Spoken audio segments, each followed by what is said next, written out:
But nobody's looking. Nobody's looking. They believe, and I believe that they're right, that the biggest danger to mankind right now is man himself, population.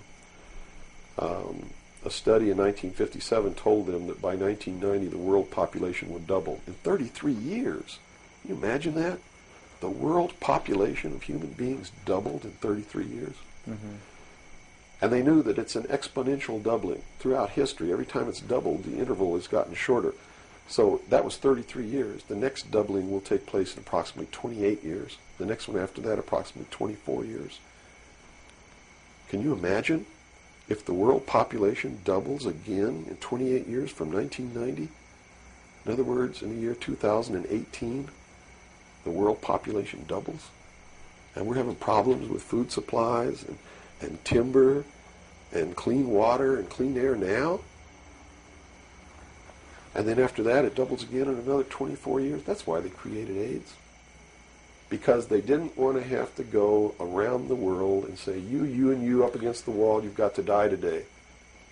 And shoot them. They did it in a manner to where they could target what they consider to be undesirable populations. And I want to be very clear that I don't agree with them on this. They specifically targeted blacks, Hispanics, and homosexuals for complete eradication.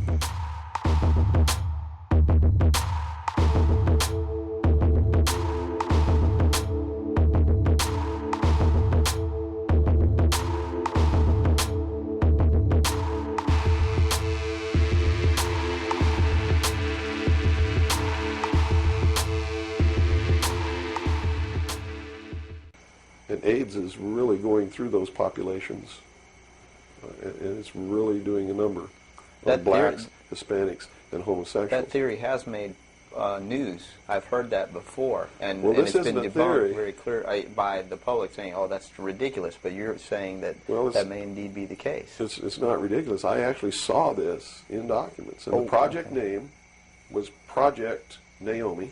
MK Naomi was the name of it.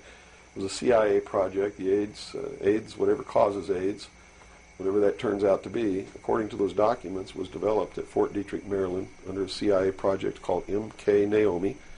It was financed by $10 million for the Department of the Army's biological warfare programs.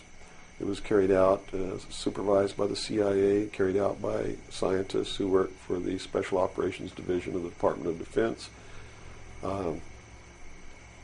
And it's doing its job. And would you assume if AIDS doesn't work, there's a contingency plan for that even? Well, I think that they have other things out there working concurrently.